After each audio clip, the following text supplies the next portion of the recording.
Hi, Nneka. How you doing? Good, how are you? I'm all right, thank you. You talked about long Zooms. I know you had a lot of that with the whole process of getting this season going and everything you guys had to work out. Was there ever a time during this process where you were unsure if this was ever going to happen? And was there a time when you were sure, like, okay, yeah, I think we're there? And also, was the social justice part of the league's commitment, you think, a really key part to this season happening? Well, I gotta say, Michelle, I was unsure up until I got on the plane. I'm not even gonna lie. Because with how the world has been, what are we really sure of anymore? But I was sure of the process that we went through to ensure that whatever it was that was here in Florida for us was the best that it could be. Um, and as you can imagine, social justice, amplifying our voices in the bubble was a non-negotiable for me personally, but for many of the players. And I'm very happy to know that the players are spearheading a lot of the things that are happening here. Howard Megdal with Next Hoops. Hi, Nneka. Good to see you. Hi, Howard, how are you? I'm good. I wanted to talk to you about your offensive role. And obviously, this is a team with a lot of people who can carry that quote unquote number one option. Last year, your usage rate was the highest it's been in your career. And this is obviously something you're very capable of doing.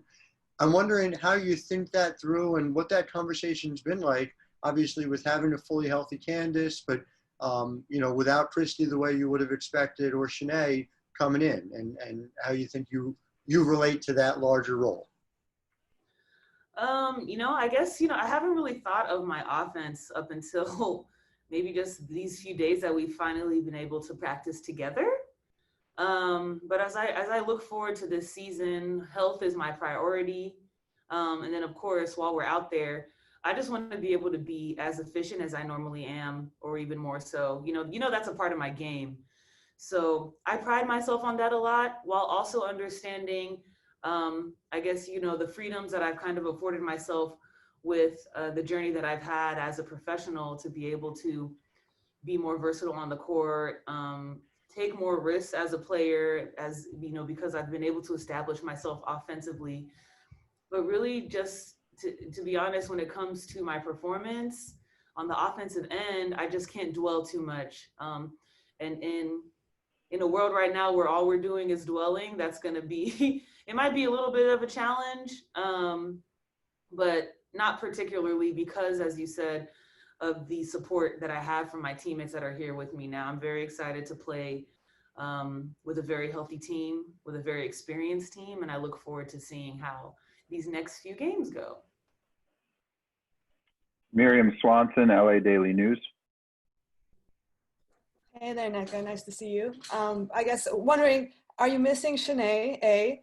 And B, obviously Candace has Layla there with her, and some other players also have their kids with them, and just kind of what it says about these women as working parents being able to kind of take on all of this here in the bubble. Yes, I am missing Shanae, and a lot of my teammates could probably attest to that because I remind them of what Shanae would be doing in almost every scenario that we are in here.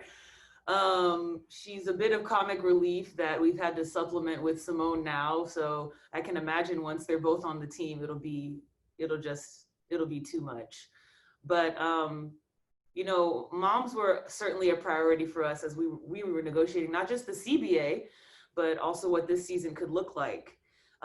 It's so nice to be able to see moms bring their kids in a situation like this. I feel as though it's a bit gratifying. It feels as though as an EC and a union and a league, we did the job that we could to ensure that this was a good place to be able to have your kids with you. You'll have the support that you need. Obviously Candace has Layla here, so and it's weird. Layla's like a preteen now, so it's not like the Layla we're used to. Candace was actually just talking to me about how much more secure she feels in Layla being able to kind of go around campus, not just because of her age, but also because we're in a bubble and she knows everybody in the bubble. So that fear parents naturally have of other people has been dispelled with the bubble. So it was nice to hear that. And it's nice to see all of the moms out here with their kids, feeling comfortable and feeling, kind of home away from home right now. Megan Robinson, ESPN.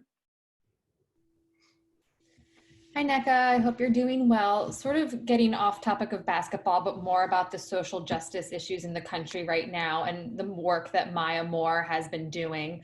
Why is the work that Maya has been doing so important, and what is the impact she has made so far? I think the work that Maya has been doing is so important because she was doing it before it became more relevant to the world. I also think that it's important in terms of just symbolizing what WNBA players represent. We've always been at the front of social injustices and social justice issues. We've always been the front of our communities. We've always been very hands-on. And she certainly has served as the pinnacle of, walking that walk. You have to be able to be it and believe it. And it's something that we're all very proud of, knowing that she is a part of this WNBA family. And to be honest, she didn't do it for recognition. So to be able to get the recognition in the way that she has now has certainly been indicative of how we've always been as WNBA players. And I think that she's certainly set an example for whether it's younger players or people who aren't even in tune with the WNBA as to what we love to do outside of basketball. Pavi with Hoops and Brews. Hey, Nneka, how are you? Good, how are you? I'm fine. So I had to ask Chelsea this, just about Elena Beard and what it's like, not having her around, and also just, I guess, what did she mean to you while she was here? I mean, obviously, Elena was a big piece, and not having her around, it is different, but at the same time, this is the first year that I've been on the team without Elena, and I was just very proud of her. I know it's weird to say as a player that's younger than her, but I was very proud of her. I admired her. She's a big piece. She's a big piece of how I kind of portray myself as a veteran, how I operate as a veteran. We're obviously going to miss her, but I'm also very happy for her basically controlling her own journey. When she was done, she was done. Even though easily she probably could have played another 5 years based on how she was as a player, but I'm very proud of how she played and how she left. Rico Cabrera, East LA. Hello, buenas tardes, Nneka, ¿cómo estás? Muy bien, gracias. Una pregunta, one quick question for you, Nneka. It's regarding the personnel, and this just go back during the off season or before COVID and the transactions for the teams, but it's a with first, Christy, and now it's a without. Any discussion as a team or with coach personally about the mindset now to refocus and know that you're not going to be able to play the season without her? I think that coach has done a really great job of expressing our respect, and as players too, individually and collectively, we respect the decision that players have made, whether it's on our team or outside of our team. I personally think that deciding to come and not to come were both very difficult choices.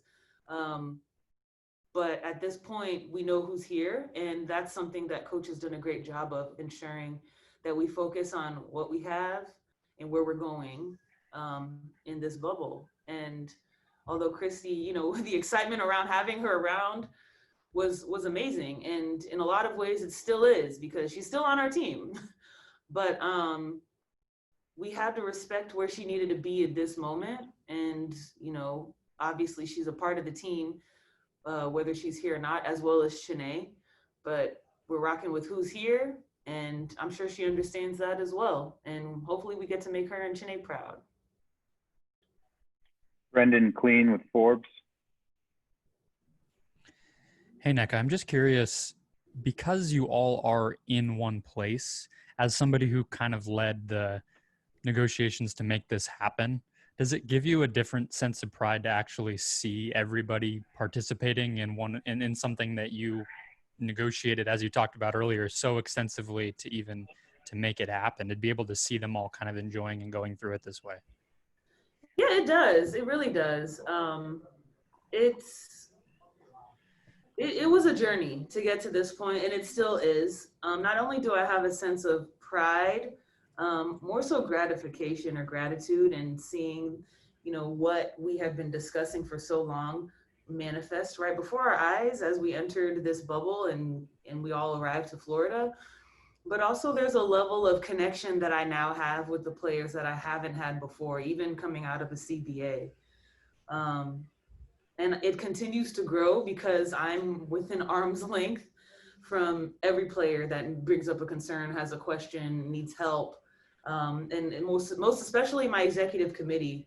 Obviously, we're not meeting all the time, but to know that these people that I've developed such a close relationship with are just right around the corner certainly helps, especially through our shared experience with all being here in the bubble. John W. Davis, Winsider. Good West Coast morning to you, Chef Nneka. How you doing? I'm good. How are you doing? Good. I want to pass along the compliments of your new Yelp review from Simone on your cooking this morning. She said she enjoyed breakfast. But what I wanted to talk to you about is you pride yourself on efficiency in your game. And I was having a discussion with a colleague of mine on our podcast, and I was saying that I challenge you to shoot 60% this season in the Wubble. Do you think that's something you can do from the field, 60% from the field? It's a goal now. Now that you said it, it's a goal. It's certainly a goal. I'm going to try my best. Amanda Skurlock, LA Sentinel. Hey, Nneka. My question is, I noticed that you treated not only like the Sparks, but other teams to Chipotle and stuff like that. What other type of like pleasantries or things that you're doing or things that the Players Association is doing to kind of make the bubble more comfortable? Oh man. Well, first of all, I'm going to try to get more Chipotle. That was an amazing thing that Chipotle had set up, and the ease of it was remarkable. So hopefully we'll be able to have some more themed Chipotle dinners. But right now, as a union and as the league kind of navigates this bubble, we're constantly surveying players and asking questions and a part of conversations between the league to create a more home experience, a more pleasant experience, a more exciting experience, and a more influential experience for players here. Obviously, when it comes to social justice, players have a lot of say in that, and the communication around that has been remarkable. Outside of that, I know the league, they have certain responsibilities while we're in the bubble, but then also work in different aspects that can truly enhance our time here, that of which we just got notified that the driving range is available, so you can kind of go to the golf course and reserve a spot. There's yoga classes now that are available. And when I say this, I just want to be very clear. They're all slots that are specific to WNBA players. So it will only be WNBA players there, whether you want to golf, whether you want to have yoga. On Sunday, we're having a kickoff season cookout. So that'll be nice as well. IMG is putting together a nice little kind of barbecue cookout for us. And amongst that, we're going to continue to be in conversations around other experiences that we can curate to, make this really fun for the players. Time for just a couple more here. Go over to Danielle McCartan from New York. Hi, Nneka. Yeah, obviously I'm from New York, so maybe I'm a little biased by being here in New York, but with its high COVID numbers, what made the setup in Florida so attractive? And were there any other locations that you had explored? And I guess, could you just detail what the selection process was like to land at IMG? That, to be honest, is probably more of a question for the league. We were presented with IMG as an option among other options. And I think that where we played really relied much more heavily on protocol than it did in terms of like player preference, I guess you could say. And then wherever we decided to, wherever we landed with what it was where they were going to make the experience as best as possible while also keeping safety and health as a top priority. But there was contingency plans as well, given that Bradenton may not have worked, and quite frankly, that was a part of the conversations as we were kind of nearing the date in which we were arriving because of the COVID cases rising. But I will have to say that being here with the protocols in place, with the trust of all 144 players, I feel quite safe. Megan Hines. Hi, Nneka. I know last season you guys had a lot of books being spread around you guys, but from Candace giving you guys books. Have you brought some books yourself just to keep you busy throughout the season? I know you guys going to be doing a mini book club this season as well. Yeah, so I don't know if we have any book clubs going, but I definitely did bring some books. I'm currently reading Blink by Malcolm Gladwell, and I have a few. I have actually brought the Bhagavad Gita, and then I also have The Subtle Art of Not Giving an F. And we had to bring whatever we needed for this bubble. You're not leaving it, so we needed to come as well equipped, and books were certainly a thing for me. I'm sure Candace has or can tell you about the books that she brought. And maybe if we have enough people, then we can create a bubble. Brandon Davis.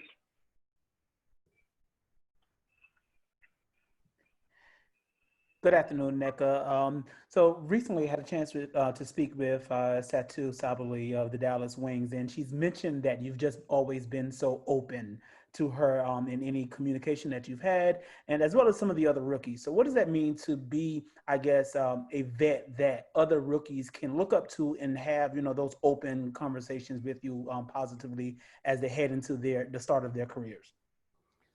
That's probably the most ultimate compliment anyone could give me, because I really try to be as open as possible to players, especially in my role. You have to be able to not just communicate, but listen. And I think I've been a rookie before, so it's tough asking questions. It's tough not knowing what you need to do. And I try my best to make myself as accessible as I can to the young players and of course the older players. Everyone has a voice, and that's something that needs to be recognized by everybody. And I'm hoping that by me doing that, it also kind of trickles down into the younger generations. I'm not going to be president forever. I'm not going to be in the league forever, but I would love to see more players exuding the best characteristics of the veterans that they feel have really helped them. So if that's my role, then that's my role. Last question for Nneka.